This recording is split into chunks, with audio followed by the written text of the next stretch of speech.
4 दिन से इस चर्चा से मुझे एक चर्चा का सामना करना पड़ा कि मैं चुनाव क्यों नहीं लड़ रही हूँ, कहाँ से लड़ रही हूँ, क्या हो रहा है। तो मैं आपको शेयर करना चाहती हूँ कि 22 जनवरी को हमारे संगठन के सभी संगठनों के सबसे महत्वपूर्ण व्यक्ति को अयोध्या में कह चुकी हूँ कि मैं चुनाव नहीं लड़ूंगी 2 साल। अब आप कहोगे 2 साल बीच तो कोई चुनाव नहीं होगा, नहीं, राज्यसभा वगैरह के चुनाव होते हैं। तो मैंने कहा कि उसका कारण बना कि जब मैं 22 जनवरी को रामलला की प्राण प्रतिष्ठा में बैठी हुई थी आगे की पंक्ति में, तो मुझे पूरा अयोध्या आंदोलन का स्मरण आता रहा और मुझे लगा कि किसके कारण आज हम यहाँ पहुँचे। वो थे अशोक सिंघल, जो देवरा बाबा के उनकी दृढ़ता का परिणाम था कि आज रामलला की प्राण प्रतिष्ठा हो पाई। तो मुझे लगा कि मेरी दृढ़ता में कुछ कमी रह गई, जो गंगा का काम वहीं ठहर गया 2017 में, जहाँ पर कि मैं छोड़ आई। और इससे मेरा मन इतना व्याकुल हुआ उन 5-6 घंटों में ही कि संयोग से मुझे उनके बगल में ही बैठने का मौका मिला। तो मैंने उनको कहा कि भाई साहब, मैं अभी चुनाव अगर लड़ी तो संसदीय क्षेत्र की जिम्मेवारी का निर्वहन और उसके साथ गंगा का कार्य का मेल नहीं होता है। तो मुझे 2 साल के लिए पूरी स्वतंत्रता चाहिए। मैं अपने आप को झोंक दूंगी बिल्कुल गंगा के कार्य को पूर्ण करने के लिए, क्योंकि गंगा में कोई विवाद नहीं है, ना जाति का, ना संप्रदाय का, ना राजनीतिक दलों का।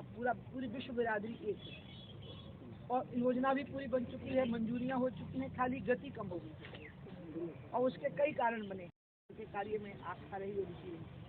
तो उन्होंने मुझे कहा कि तुम ये बात डी एल संतोष जी को कहने लगे ताकि जल्दी संगठन को खबर लग जाए। तो ये 22 जनवरी की इस बात के बाद में 2 मालाएं लेके गंगा किनारे उन्नाव में आई और मैंने गंगा जी को मालाएं अर्पित की और मैंने उनको कहा कि आपका कार्य मैं 2 साल में संपूर्ण करा के रहूंगी, क्योंकि आपका कार्य संपूर्णता की ओर था ही।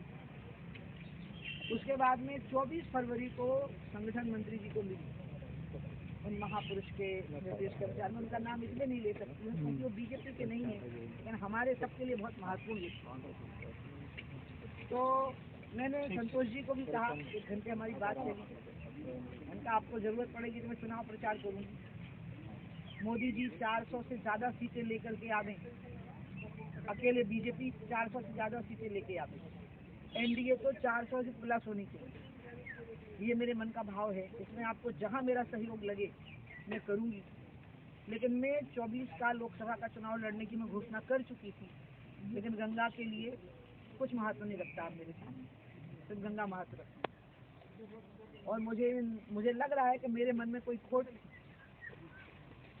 जरूर खोट थी जो मैं 2014 का चुनाव लड़ गई, क्योंकि मैं 14 में मना कर रही कि आप चुनाव लड़ाएंगे तो जो गंगा की धारा मैंने, गंगा के कार्यक्रम की जो धार मैंने बना दी है वो भोतरी हो जाएगी, और वो सामाजिक अभियान से ही बना दी, हमें कुछ नहीं चाहिए, वो सारी बिगड़ गई सरकारीकरण हो जाने के बाद।